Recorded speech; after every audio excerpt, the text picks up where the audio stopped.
بآيات من القرآن هي الحلقات تملأني بحب المصطفى العدنان هي الحلقات تحفظني بآيات من القرآن هي الحلقات.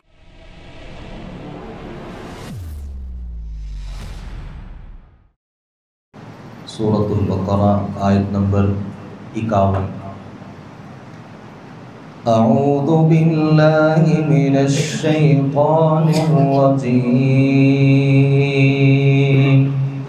بسم اللہ الرحمن الرحیم. وَإِذْ وَاعَدْنَا مُوسَىٰ 40 ليلة ثم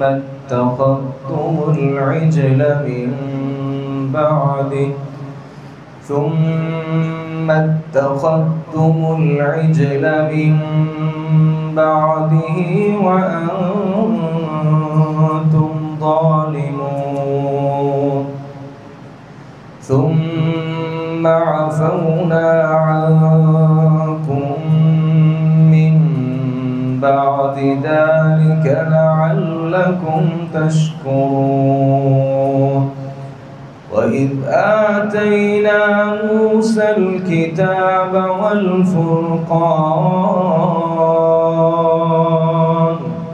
والفرقان لعلكم تهتدون. وَإِذْ قَالَ مُوسَىٰ لِقَوْمِهِ يَا قَوْمِ إِنَّكُمْ ظَلَمْتُمْ أَنفُسَكُمْ بِاتِّخَاذِكُمُ الْعِجْلَ فَتُوبُوا إِلَىٰ بَارِئِكُمْ فَاقْتُلُوا أَنفُسَكُمْ ذلكم خير لكم عند بارئكم فتاب عليكم إنه هو التواب الرحيم. وَإِذْ وَعَدْنَا، اور جب ہم نے وعدہ لیا، وعدہ مقرر کیا، میعاد مقرر کی موسیٰ علیہ السلام سے 40 لیلۃً 40 راتوں کی. ثم اتخذتم العجل، پھر تم نے بچڑے کو معبود بنا لیا، من بعدہ، اس کے بعد، وانتم ظالمون، اور تم ظالم تھے. ثم عفونا عنکم من بعد ذلک، پھر ہم نے اس کے بعد تمہیں معاف کر دیا، لعلکم تشکرون، تاکہ تم شکریہ ادا کر سکو. وَإِذْ آتَيْنَا مُوسَى الْكِتَابَ، اور جب ہم نے دی موسیٰ کو کتاب، والفرقان، اور حق اور باطل میں فرق کرنے والی کتاب، لعلکم تہتدون، تاکہ تم ہدایت پا سکو.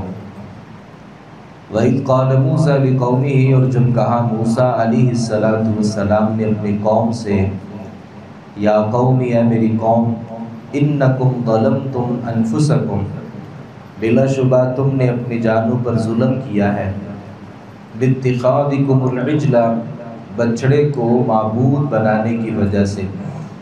فتوبوا الی بارئکم، تو تم توبہ کرو اپنے پروردگار کی طرف. فاقتلوا انفسکم، پھر اپنے آپ کو قتل کرو. ذالکم خیر لکم، یہ تمہارے لیے بہتر ہے، عند بارئکم، تمہارے رب کے ہاں. فتاب علیکم، تو اس نے تمہاری توبہ قبول کر لی. انہ هو التواب الرحیم، بلا شبہ وہی بہت زیادہ توبہ قبول کرنے والا، نہایت رحم کرنے والا ہے. اللہ تعالیٰ نے سورۃ البقرہ میں بنی اسرائیل کا بہت تفصیل کے ساتھ تذکرہ کیا، بنی اسرائیل پر اپنی نعمتوں کا تذکرہ کیا، ان کی نافرمانیوں کا، اور ان کے اوپر اپنے انعامات اور احسانات کا تذکرہ. یہاں اللہ رب العالمین نے اس معروف واقعے کی طرف اشارہ کیا ہے کہ جیسے ہی موسیٰ علیہ السلام اپنی اس قوم کو فرعون کی سلطنت سے لے کر کے نکلے، صحرائے سینا پہنچے، تو موسیٰ علیہ السلام کے پاس کوئی بھی کتاب نہیں تھی، تو اللہ رب العالمین نے جناب موسیٰ کو اپنے ہاں بلایا۔ اپنے ہاں بلانے کا مطلب یہ ہے کوہ طور پر بلایا۔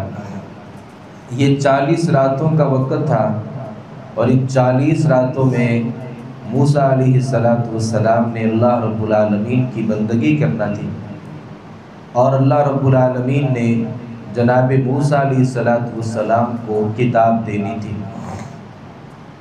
تو اس وقت تک موسیٰ علیہ السلام کی جو قوم تھی وہ جناب موسیٰ کی بات کو تسلیم کرتے، گویا کہ موسیٰ علیہ السلام کے پاس تب بھی وحی ہوتی تھی، اور اس وحی کے ذریعے موسیٰ علیہ السلام اپنی قوم کی رہنمائی کرتے۔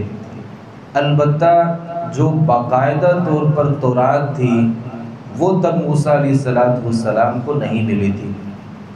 میں آپ کو سمجھانے کے لیے یہ ذکر کر رہا ہوں، آپ یوں سمجھیے کہ اس وقت تک لوگ حدیث پر عمل کر رہے تھے، اور بعد میں پھر اللہ رب العالمین نے ان کی طرف اپنی آسمانی کتاب کو نازل کیا، جیسا کہ ہمارا یہ قرآن مجید ہے اور حدیث ہے۔ حدیث نبی کی باتوں کو کہتے ہیں جو در حقیقت اللہ رب العالمین کی وحی ہوتی ہیں۔ تو موسیٰ علیہ السلام کی جو قوم تھی یہ اب تک حدیث کو مانتے تھے، یعنی موسیٰ علیہ السلام کی وہ باتیں جو اللہ ان کی طرف وحی فرماتا تھا۔ جیسے ہی موسیٰ علیہ السلام اللہ کی عبادت کے لیے گئے تو پیچھے لوگوں نے بچڑے کو معبود بنا لیا۔ سورۃ طٰہٰ میں اس بات کی بڑی تفصیل موجود ہے کہ وہ ایک سامری شخص تھا جو ہارون علیہ السلام ایک بڑے تھے، اور ایک سامری بھی ایک حیثیت رکھتا تھا۔ تفسیروں میں کچھ ایسی باتیں ملتی ہیں کہ ہارون علیہ السلام نے اپنے ان لوگوں سے کہا تھا کہ ہم نے جب یہاں سے مصر سے نکلنا ہے تو یہاں فرعون اور ان کے جو پیروکار تھے ان کے زیورات کو یا تو ادھار لے لیا جائے یا چوری کر لیا جائے۔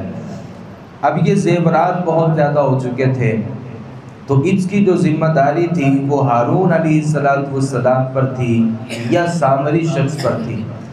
چونکہ اس زمانے میں یہ کرنسی سونا اور چاندی ہی ہوا کرتا تھا، تو اس کو اٹھانا اور اس کو ساتھ لے کر کے سفر پہ نکلنا خاصی دقت تھی۔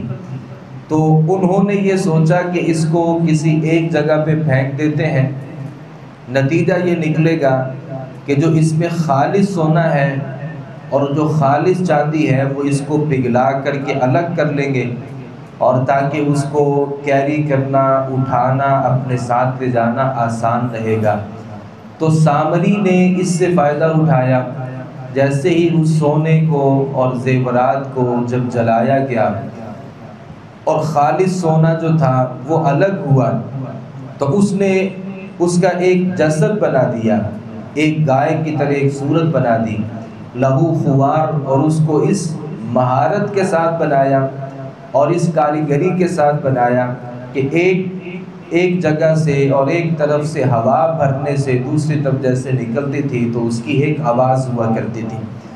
حقیقت یہ ہے کہ یہ کہنا کہ وہ ہارون علیہ السلام نے اپنی قوم سے یہ کہا تھا کہ فرعون کا زیور یا زیورات چوری کر لیے جائیں یا ڈاکہ ڈال لیا جائے یا ان سے ادھار لے لیا جائے، یہ ہارون علیہ السلام کے اوپر ایک بہت بڑا بہتان ہے۔ صحیح بات یہ ہے کہ یہ ان کے اپنے ہی زیورات تھے، اور سارے لوگ ان کو اٹھانے کے بجائے وہ سامری کی ذمہ داری لگا دی تھی، اور سامری نے اس جمع شدہ جو زیورات تھے ان کو جلا کر کے ایک خاکہ بنا لیا، اور اس میں خاص طریقے سے اگر اس زمانے میں اگر اس بات کو سمجھنا چاہتے ہیں تو یہ باجے ہوتے ہیں۔ اب ہوتا تو وہ پلاسٹک کی ایک چیز ہے، ایک طرف سے ہوا بھرنے سے دوسری طرف اس کی ایک آواز پیدا ہوتی ہے، تو وہ یہ سمجھتے تھے کہ یہ شاید کوئی معبود ہے۔ اور موسیٰ علیہ السلام چونکہ اللہ رب العالمین سے کتاب کو لینے کے لیے گئے تھے، تو کہا کہ یہ موسیٰ کا بھی رب ہے، تمہارا بھی رب ہے، اور موسیٰ اس رب کی تعین کرنا بھول گئے، یعنی موسیٰ نے آپ کو نہیں بتایا، میں آپ کو بتا رہا ہوں، اور لوگوں نے اس کی بندگی کرنا شروع کر دی۔ تو اللہ رب العالمین نے فرمایا کہ باتخاذکم العجل، بچڑے کو معبود بنا کر کے تم نے ظلم کیا۔ چاہیے یہ تھا کہ اللہ نے اس شرک کی دلدل سے آپ کو نکالا تھا، تو آپ آگے جا کر کے صرف اللہ رب العالمین کی بندگی کرتے، لیکن ان سے یہ گناہ سرزد ہو گیا۔ بعد میں اللہ رب العالمین نے ان کو معاف بھی کر دیا۔ اللہ تعالیٰ فرماتے ہیں ہم نے موسیٰ کو کتاب دی اور فرقان۔ فرقان کا مطلب ہوتا ہے حق اور باطل میں فرق کرنے والی کتاب، صحیح کیا ہے غلط کیا ہے۔ اللہ تعالیٰ نے اس قرآن مجید کو بھی فرقان قرار دے دیا ہے۔ یہ کتاب بھی صحیح اور غلط میں تمیز کرتی ہے، اور کتاب کا مقصد ذکر کیا لعلکم تہتدون، کتاب اس لیے ہے کہ اس سے رہنمائی حاصل کی جا سکے۔ محض تلاوت کرنا اور حفظ کرنا اور سجا کر کے رکھ دینا یہ نہیں، اصل ہم نے یہ کتاب زندگی ہے، اس سے ہدایت حاصل کرنا، رہنمائی لینا۔ اللہ رب العالمین نے کتابوں کو اس لیے نازل کیا ہے۔ اب چونکہ قوم سے غلطی ہوئی تھی تو موسیٰ نے اپنی قوم سے کہا انکم ظلمتم انفسکم باتخاذکم العجل، تم نے بچڑے کو معبود بنا کر کے اپنی جانوں کے اوپر ظلم کیا ہے، لہٰذا فاقتلوا انفسکم فتوبوا الی بارئکم، اب تم نے اپنے پروردگار کے ہاں توبہ کرنی ہے، اور توبہ کا طریقہ یہ ہے آپ اپنے آپ کو قتل کرو گے۔ اور یاد رکھیے گا اللہ نے امت محمدیہ کو یہ بڑا اعزاز بخشا ہے اور بہت ساری سہولت پیدا کی ہے اور بہت ساری آسانی بنائی ہے کہ ہم گناہ کرنے کے بعد اس کی اللہ سے توبہ کرتے ہیں اور اللہ اس گناہ کو معاف کر دیتا ہے۔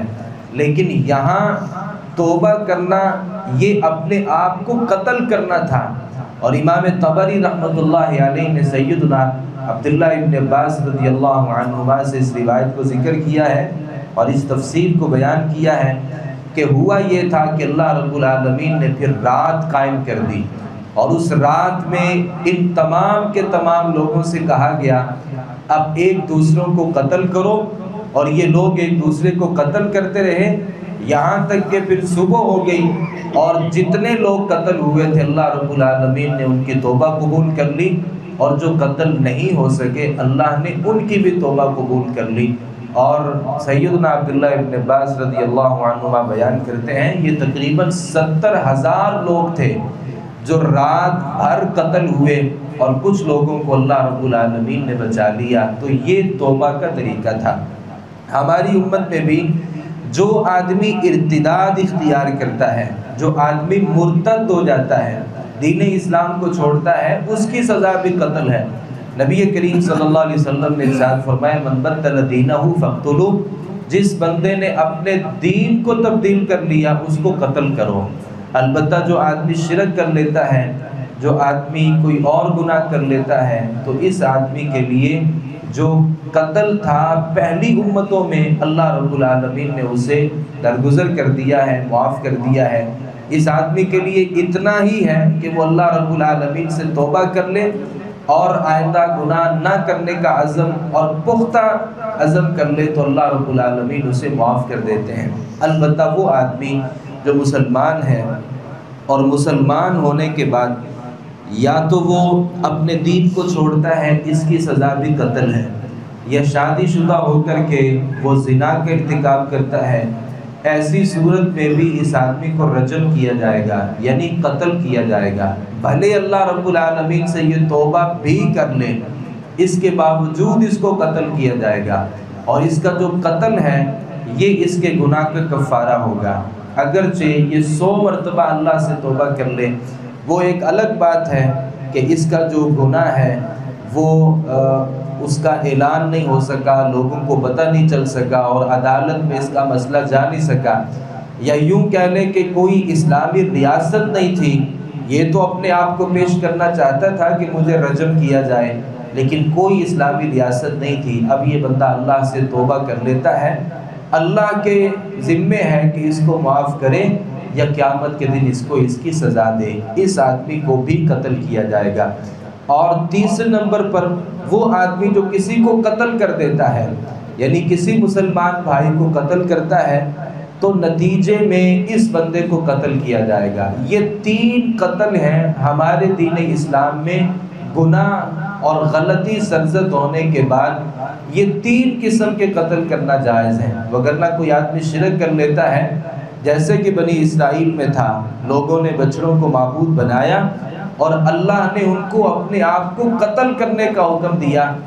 ہم نے بھی مورتیوں کو اپنا معبود بنایا اور مورتیوں کے سامنے اپنے ماتھوں کو ٹیکا، اور مورتیاں کیا، ہم نے مردوں کو اپنا معبود بنایا اور ان کے سامنے سجدے کیے، انہیں ہر وہ ٹائٹل دیا جو اللہ کا ہے، یعنی داتا کا نام بھی دیا، گنج بخش کا نام بھی دیا، اور بگڑیاں بنانے والا بھی سمجھا، بیٹے اور بیٹیاں دینے والا بھی سمجھا۔ اس کے باوجود یہ گناہ ضرور موجود ہے، لیکن اللہ رب العالمین کے ہاں دنیا میں جو اس کی سزا ہے وہ قتل نہیں ہے۔ امت محمدیہ کے اوپر یہ اللہ رب العالمین کا اعزاز اور انعام ہے۔ اللہ تعالیٰ فرماتے ہیں، موسیٰ نے اپنی قوم سے کہا اپنے آپ کو قتل کرو، ذالکم خیر لکم عند باریکم، یہ تمہارے پروردگار کے ہاں یہ تمہارے لیے بہتر ہے، اپنے آپ کو قتل کرنا اللہ یہ مطالبہ کرتا ہے۔ فتاب علیکم، تو لوگوں نے اپنے آپ کو قتل کیا، اللہ نے پھر ان کو معاف کر دیا۔ انہ هو التواب الرحیم، بلا شبہ اللہ رب العالمین بہت ہی زیادہ توبہ قبول کرنے والا ہے اور بہت ہی زیادہ رحم کرنے والا ہے۔ اللہ تعالیٰ سے دعا ہے صحیح معنوں میں قرآن مجید کو سمجھنے، اس پر عمل پیرا ہونے کی توفیق عطا فرمائے۔ وما علینا الا البلاغ المبین۔